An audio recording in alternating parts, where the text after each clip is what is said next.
मेरे ख्याल से कई लोगों के लिए सरप्राइज नहीं होगा जो चैनल की कमेंट्री बार बार सुनते रहते हैं किस तरह से किस कंपनी ने किस बैंक ने लगातार आउट परफॉर्म करा है। खैर, दोनों के बीच का क्लैश ऑफ द टाइटन्स कह लीजिए। दोनों दिग्गज प्राइवेट बैंकिंग मेजर्स आपकी स्क्रीन पे कंपैरेटिव एनालिसिस रखने जा रहा हूं। सबसे पहले जो हेडलाइन नंबर्स हम आमतौर पर रिपोर्ट करते हैं वो एनआईआई, वो पैट के ग्रोथ के नंबर्स, दोनों के प्लीज Q4 के नंबर्स और इनफैक्ट स्टैकअप कर दिया पिछले कुछ सालों का, पिछले कुछ क्वार्टर्स का बैक टू बैक प्रदर्शन। HDFC बैंक 23% एनआईआई ग्रोथ इस क्वार्टर में डिलीवर करता हुआ, उसके सामने ICICI बैंक के एनआईआई में 40% साल दर साल का जंप देखने को मिला है। पर इसको देख के पता है, हम लोग जब इन्फी वर्सेस TCS करते थे तब मैं हमेशा कहता था बेस जरूर देखिए।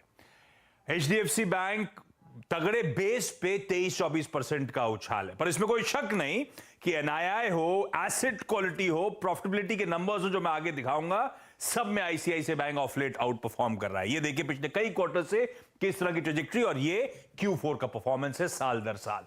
प्लेट को प्लीज फ्लिप करिए। दूसरा, मार्जिन, और बैंक के केस में उसे कहते हैं नेट इंटरेस्ट मार्जिन, कैसे एनआईएम्स रिपोर्ट हो रहे हैं।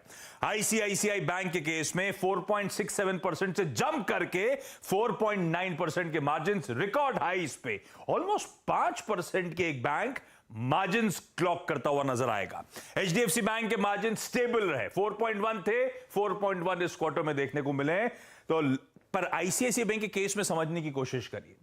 एग्रेशन है बख्शी साहब का, जो क्रेडिट कार्ड बिजनेस, जो पर्सनल लोन, जो LAP पोर्टफोलियो है, उस पे खास तवज्जो दिया जा रहा है और ये सब हाई यील्डिंग लोन्स हैं और उसके चलते एनआईएम्स इस तरह से 4.9% पे उछल के आपको नजर आएंगे।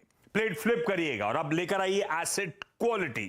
दोनों के एसेट क्वालिटी में मार्क्ड इंप्रूवमेंट, खैर इसमें कोई डाउट नहीं। HDFC bank best in class asset quality अभी भी मेंटेन कर रहा है। नेट NPA के नंबर्स आपकी स्क्रीन पर हैं, लाइकवाइज स्थिति ग्रॉस NPA की नजर आएगी। लेकिन ICICI बैंक, ये सब बख्शी साहब के टेन्योर का कमाल है, लगातार एसेट क्वालिटी में इंप्रूवमेंट यहां पे भी देखने को मिल रहा है।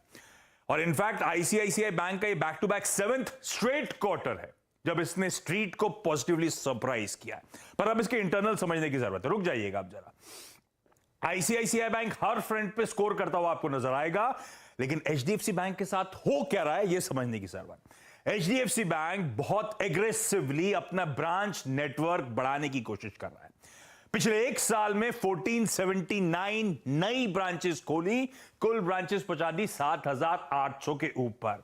और इसके चलते हो क्या रहा है, इसके ओपेक्स जो है, ऑपरेटिंग एक्सपेंसेस जो है, वो बढ़ रहे हैं।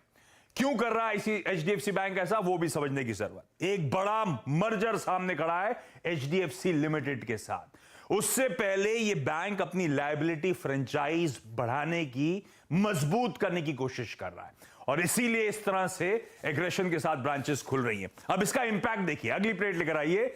डिपॉजिट ग्रोथ, वो एग्रेसिव लायबिलिटी फ्रेंचाइज की मैंने बात करी, प्लीज डिपॉजिट ग्रोथ रखिएगा। डायरेक्टर साहब ये क्या रख रहे हैं आप? डिपॉजिट ग्रोथ में HDFC बैंक साल दर साल 21% का जंप, ICICI बैंक उसके सामने सब पार 11% से कम की डिपॉजिट ग्रोथ दिखा रहा है। ये है इंटरनल्स इनके।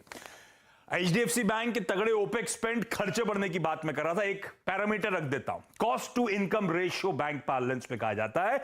जितना एफिशिएंट बैंक होगा, जितना एफिशिएंटली बैंक रन होगा, उतना कम ये रेशियो होगा।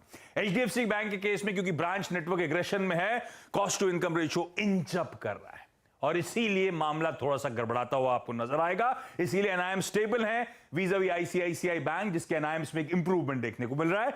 फाइनली रिटर्न्स रख देता हूं, दोनों स्टॉक्स के ऑफ लेट स्क्रीन पर आ जाएंगे। ईयर टिल डेट पिछले एक साल के HDFC बैंक बेहतर स्कोर कर रहा होगा, लेकिन हम सब जानते हैं ICICI बैंक बख्शी साहब के आने के बाद से लगातार तगड़े मोमेंटम ऑलरेडी एंजॉय कर चुका है। HDFC बैंक उस इंपेंडिंग मर्जर की दिक्कतें और सरदर्द के चलते पिटा था, वो रिकवरी के मोड में, इसलिए स्टॉक थोड़ा बेहतर आउट परफॉर्म करता हुआ। दोनों अच्छे हैं, ऐसा कोई कंपैरिजन नहीं है, लेकिन ICICI bank of late no doubt हर पैरामीटर पे बेहतर कराए, लेकिन HDFC बैंक अपने आप को तैयार कर रहा है उस मर्जर के लिए, ये भी समझने की जरूरत है। बिल्कुल, बहुत इंटरेस्टिंग